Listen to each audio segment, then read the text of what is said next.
Look there, over that ridge. You can see it. There she is. Home sweet home. Is this your town? Mini Capamonia, welcome to the Roman Empire. I will require proof, Sister Regis initiated Amazon sister or not. You are still a neophyte, and I require proof of what you claim before I send my army into battle for your cause. We must first see what cause it is for ourselves. Though we trust your word, we must make certain I do not cause bloodshed on foreign shores as a rule. If I am to write new policy as queen for the Amazon nation, it will have to be a cause very much worth the exception to the rule. I understand I should stay here, though. I'm already too well known by the Centurions. Let's not alert them to our advance just yet.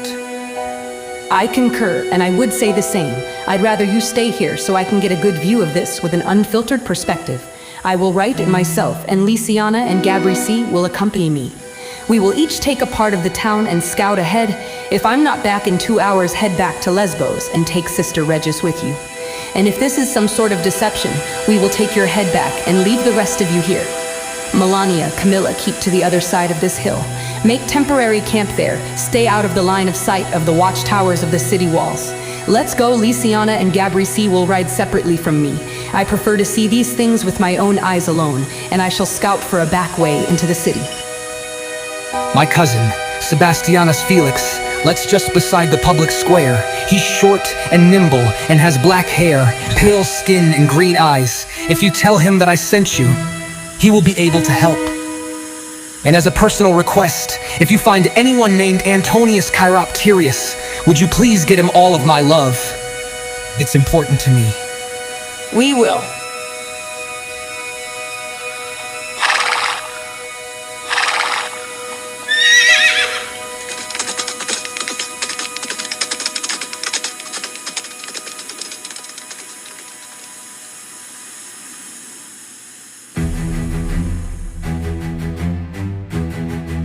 The two Amazon lieutenants rode into Mini Capamonia as tourists and located Sebastianus, and brought him back to the lesbian army's camp on horseback to meet Regius. And, elated to see his cousin, he informed him that Latrinia Cuartica was still as yet unwell enough to travel outside Diane's spare room. And Diane took to being her nurse while she recovered from whatever poisons Lotilius used to keep her docile and compliant at the Catholic enclave Regius in turn, drafting him as a makeshift general, told and entrusted Sebastianus with the battle plans. The Isle of Lesbos, thanks to the many ships that made ill-thought-out ground there over the years, had a large number of vessels at their disposal. And en route back to Rome, they were able to ally with the smaller Amazon tribes from nearby Halicia and Armathia and the islands of Tyrna and Tornos. In total, 2,579 Amazon warriors comprised the lesbian army. But even under Christian domination, the Roman army, the legion, and the centurions were still the most powerful, most experienced, and best-equipped army in the world. And at 5,000, they outnumbered the Amazons more than 2 to 1. The biggest danger were the catapults, trebuchets which would launch flaming fury at the Amazon advance, meaning that as the Amazons' best strategy was to maintain the element of surprise and keep the high ground advantage on their side, they would ride downhill straight toward the town gates, where the catapults would devastate them. Unless there was a back way into the town that the centurions were not watching. Sebastianus also informed Reggie that the Christians had been starving out the pagans with food rationing that week, thanks to a shortage of wheat that Sebastianus didn't believe for a second, and promising a great banquet in the pagan temple scheduled for that very night. Still, many ardent pagans refused to go, sensing foul play.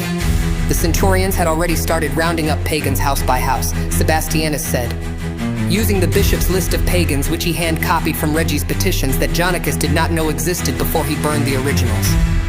The rescue of Jonicus Cuarticus and stopping the bishop from whatever darkness he was summoning, it was decided, was the best use for Reggie, and a mission best undertaken alone to avoid detection, as it meant an incursion into the heart of the Christian enclave itself. Sebastianus would remain with the Amazons during the battle, but until then, Reggie sent him to find Antonius and tell him to stay home and hide. While Sebastianus traveled back into town on foot to rendezvous with Xeniana, Xeniana stood with a crowd of Romans and listened to Latilius speak. Citizens, please. I know you are hungry. There's plenty of food in the temples. And to make sure you are well nourished, no one is to leave before sunset. Eat as much as you like, until your bellies are full for days. After all, that grain shortage has hit our farmers and our herdsmen very hard. It is our duty to make sure you are fed, so this is mandatory by the authority of the church. What if we all won't fit in the temples? I'm starving on these rations. Oh, we will make you fit. And we will. Isn't this just more desecration of the temple, sir? Whatever privileges have been allowed under ancient law to priests, ministers, prefects, and hierophants of the pagan cults, whether known by these or other names, were already abolished. And as they were abolished, you should take no pride on in them, nor are they being protected by any privilege, since their professed gods are now known to be condemned by law.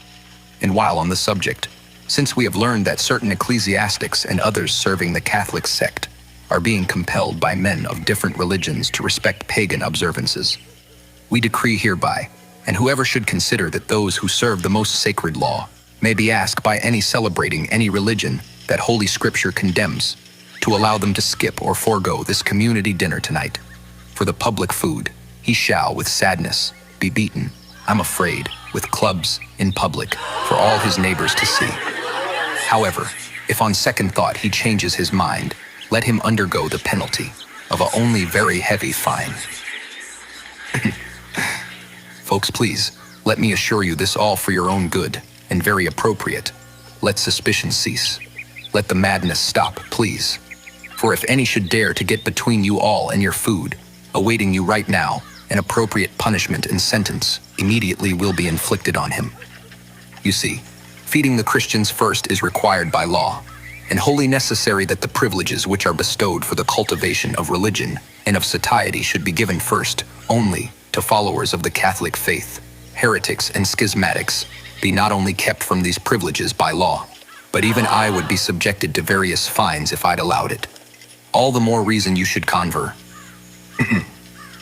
Well, that you should have converted sooner than tonight, because you would have been first in the pecking order, of course.